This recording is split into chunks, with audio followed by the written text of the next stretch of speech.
What's up, everybody? Once again, my name is Matt, and welcome back to Let's Play Legend of Zelda Phantom Hourglass. In the last episode, we got the Phantom Sword forged using the 3 pure metals, and now the time is upon us. We're gonna go through the Temple of the Ocean King one last time and defeat Bellum. Now, since this is our last time through the temple, let's make it a little bit special, and make use of this yellow portal for the first time, and yes, I'll be commentating the entire final run for you guys, so let's do it, man. Return to the 6th floor using 1 minute and 11 seconds. You got it. So yes, this just subtracts the amount of time it took us to get to the halfway point. It doesn't actually, completely remove all that time from your Phantom Hourglass, because that would be kind of lame considering we got so much more time, since we made our way to this halfway point, like the first time when we went through here. So by using that, we're going to save a bunch of time since it already puts us on Basement 7. Now, sadly, we're not going to see anything new until Basement 10, so for the most part, we're just going to be going through here and solving the puzzles normally. The only major difference, I guess you could say, is now that we have the Phantom Sword, we don't really need to be as stealthy, so if we see a Phantom, really as long as we get behind it, we can take it out using our Phantom Sword. Yeah, sadly, you cannot take them out from the front, so don't go, charging in, running directly at a Phantom. It is not going to work for you, so just wait until you're behind them, slash at them, and they go down in one hit. So, I mean, it does change things up a little bit in this temple. The puzzles are more or less the same, but, now the whole stealth mechanic of this temple has sort of been removed, and that is one of the more annoying things about this temple, you could say, just the fact that you need to sneak around a majority of the time, and now that we have the Phantom Sword, that entire, mechanic has been removed, so we should be able to go through here a lot faster. I did not mean to get caught here, so let's just run back to this safe zone real quick. If we're lucky, maybe I can actually stun both of these guys here, that'd be great. Yeah, there we go, perfect. Get out of here, Phantoms. That's gonna open up, this entire floor for me, sweet. So there's only one more Phantom that I need to worry about, but, he's all the way on the other side, so we're fine for now. Let's retract these spikes, activate this air current, and I want to go downstairs and grab the triangle crystal from this chest, I believe. Let's see if I'm right. And indeed I am. I mean, I should be right considering this is our 7th time going through this temple now, so I mean, by now you really should know the layout of this place by the back of your hand, minus maybe the last 3 or 4 floors, but yeah, for the most part, this should seem very, very familiar. Alright, and wow, I totally did not mean to do that. You know, man, sometimes these touchscreen controls really do mess you up. Although I guess I really shouldn't complain because, for the most part, I've gotten pretty lucky throughout this playthrough, and the controls have only messed me up a couple of times. Anyways, alright, you know what, I'm actually in a really bad spot here, so I'm gonna do something kind of dumb and try and get this Phantom to follow me over here. I don't remember if they can actually make their way across, these invisible platforms or not. Okay, they can, we're jumping off. Hey, you know what, that actually worked in my favor. Hooray, now we're over here on solid land. Screw you, Phantom. I need a safe zone, so Mr. Pot, come here, please, because I'm gonna make use of you. And, hopefully we can, trick this Phantom into attacking me. You know what? That, worked out way better than I probably could have expected it to, so I will gladly accept that. And hey, we got ourselves a chest because we killed all the Phantoms. Pretty sure that one just contains, a random ship part, so we'll pick that up in a second. For now, let's, send our bomb chew through here. That way we can unlock the door, right above us, and go down to the next level. And hey, we got ourselves the drill prowl again. That's our 3rd one, although I kind of sold all the extras, so I guess that would be our 2nd one now. Doesn't really matter since we're not really going to be customizing our ship anymore, at least until after we defeat the final boss. But that is kind of a bummer because I kind of really wanted to get all the golden ship parts, before finishing this game. It's just that it's really unlikely that you will do that, so the odds were really never in my favor, and since they don't, count towards 100% completion, I never really put that big of an emphasis on, collecting them all. However, I know there are some people out there who really do want to see what an entire golden ship looks like, so what I'm going to do is I'll create a bonus video, after we're done with the main story, showing off, the completed golden ship, because it should be pretty easy to get, you know, after we finish up the main story. There's a couple of different ways that you can, like, farm up for ship parts. You can play any mini game. And usually as long as you get like one of the high scores, they'll give you a random chest that will contain a ship part, so you can like keep farming up those in order to get ship parts from them. You can do like various different things inside the temples, like for instance on the last floor, killing all the phantoms gave us a ship part, although I really wouldn't recommend doing that because that would take a lot of time. Probably the easiest way is just to like fast forward your DS clock and wait for the masked beetle ship to show up and keep going back and forth to like his ship every single day, and hopefully he will sell you like the remaining ship parts that you need. Alright, so I think we need to put this in square, circle, and triangle if I remember correctly, and that should allow us to go down to the next floor after we go inside this next room. So am I right? We'll find out. And yes, indeed I am. Fantastic. So now we'll finally be in like a section of the temple where we can do something new. So welcome to B10, guys. Like, we've been here before, but now that we do have our hammer, there's something in here that we can collect. Remember how I said we were still missing 2 treasure maps? Well, now we can actually get them. So can I stun both these phantoms, please? There we go. Perfect. Let's take them both out.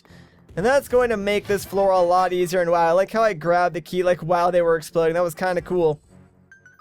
Alright, so that's not the chest that we actually want to get, but we'll pick that one up a little bit later. For now, let's just head down here. And we pretty much need to solve all the puzzles in this room like normal. Sadly, there's no real way we can like skip that, but really shouldn't take us too long, especially now that both those phantoms are already gone. Like, now the more annoying thing in this room are like the phantom eyes, but even those don't really pose much of a threat since the phantoms are already gone. So we'll just charge right at them. I don't really care what they do, and if they beep at me, doesn't bother me in the slightest, because yes, I can take them out just by rubbing and then slashing them in the face. Okay, so let's make our way over to the other side now, because that's actually where we're going to sort of get the first treasure map, or at least get the chest for that treasure map to appear. So let's head all the way to the left and go all the way down to the bottom. It's so nice now that we don't have to deal with these phantoms. But yeah, down here, grab your hammer and hit this rusty switch, and bam, that giant golden chest that appeared, that is where we're going to get our first treasure map. So let's drop a bomb shoe over here, have that go all the way to that switch, blow that up, and now we can go and pick up that chest, no problem. Oh, you know what, I probably should have like used my grappling hook while I was down there, because I just remembered you can actually use your grappling hook to skip running all the way back this direction, but you know what, we're pretty much already there, so it doesn't even matter. Let's just go through here now and pick ourselves up the first of the 2 treasure maps. Hooray! And I believe the second one really isn't until like the second to last room, so we've got a little while before we can get there. Well, actually, believe it or not, we really don't have that long, because now that we're like sort of in this section and we do have the hammer, I think we can kind of skip like the next room entirely, and a majority of the room after that will be a lot faster. So let's see if I'm right. Yeah, so this room with all the switches, guess what, now that we have the hammer, we can just go down these stairs to the right and skip it in its entirety. Kinda stinking cool, right? Like before, if you do this, you obviously wouldn't be able to get out of this room since you couldn't smash like that foot thing, but now we can just like throw a bomb at this switch and smash this down, and that switch is going to cause this chest to appear for a limited amount of time, which is why I recommend using a bomb. So just run over to it, and this is going to give us our second treasure map. So there we go. So what I'll probably do is after we finish up this temple, I think it does save, like, us collecting those 2 treasure maps. So what I'll do is, I'll get all the golden ship parts, and then I'll go and collect those 2 treasures. Although, if it doesn't allow us to save, then that might be an issue. Although, the treasures that you get from those 2 maps, it's really nothing important. So if you don't pick them up, don't worry, you'll still get like 100% completion. You really only needed to get like the maps. The treasures that you do get, they're probably just like ship parts, because I think at this point we already have all the sand for our hourglass. So really, as long as you don't really care for the ship parts, you're fine. But if it does save, I will go back and get them. Anyways, let's see if I can kill this phantom. That way I can grab like 2 of these things at once, because that would be great. Already stunned, and you're dead, son. Get out of here. Sweet.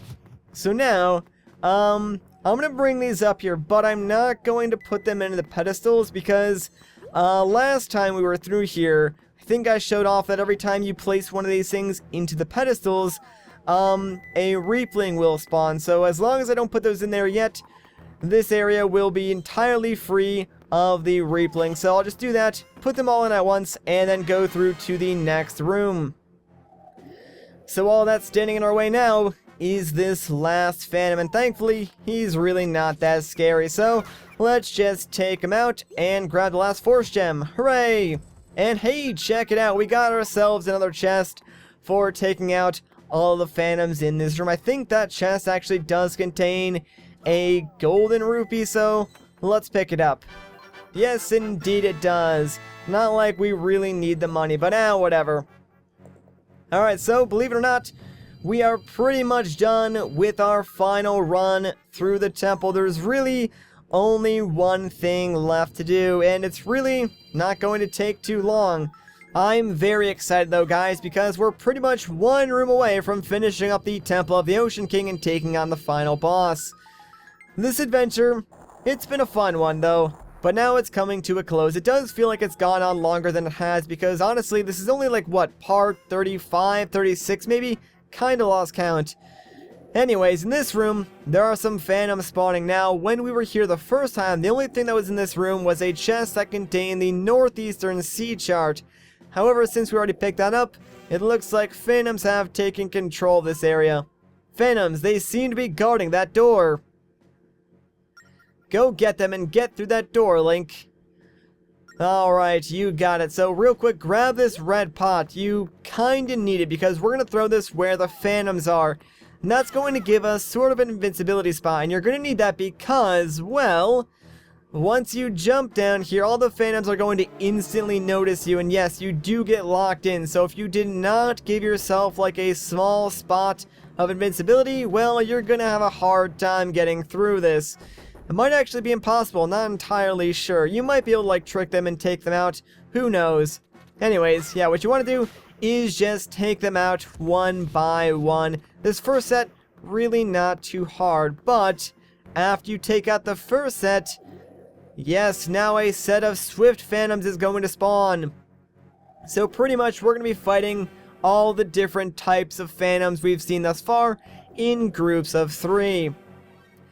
Not really anything too difficult, but all the remaining groups will start like walking around in kind of like a triangle. So honestly, like your best strategy is to take one of them out and then sort of like wait for the other one to come towards you, and then if you can, isolate the last one and just take him out without him even noticing you. So now we got one group of phantoms left.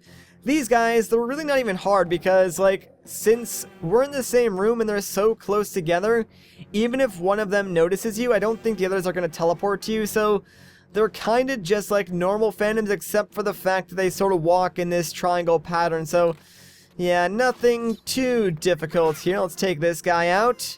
And, oh, actually, never mind. These guys don't actually walk in a pattern. I guess they just walk back and forth. That actually makes it even easier to take them out, so we'll go and pick this guy off real quick. And, one last dude. Uh-oh, that wasn't good. Didn't really mean to, like, get you to notice me, but there we go. We took out the final phantom, and now the door leading to the last area of the temple has opened. You did it. Now we can go even deeper in the temple, Link. Alright, well, let's do it. Holy moly. This area looks kinda crazy. And kinda endgamey. Whoa, who knew a place like this was in here, deep inside the temple? The end is really close, so what are we standing around for? Come on, let's get Bellum, Link. Alright, I like the enthusiasm. Let's cross the creepy bridge. And uh-oh, I don't like the sound of that one bit. Oh, and of course the bridge is going to fall into the water. Great. Oh no, the bridge is down, Link. We can't go back. Are you ready for this? Of course I am. But if you're worried, you can go back once and prepare. It's okay, I'm here for you, Link. And I'm with you too. I'm with you. So thanks, everyone. Hey, come on, let's go, Link. Alright, so there's our blue portal. If we want to get out of here, we can use that, but of course we're not going to do that. We want to go and take on the final boss, but we're going to do so in the next episode. So if you guys enjoyed this part, a like rating would be greatly appreciated. If you want to see more, consider subscribing. But once again, my name is Matt. Thank you so much for watching, and I'll catch you in the next one.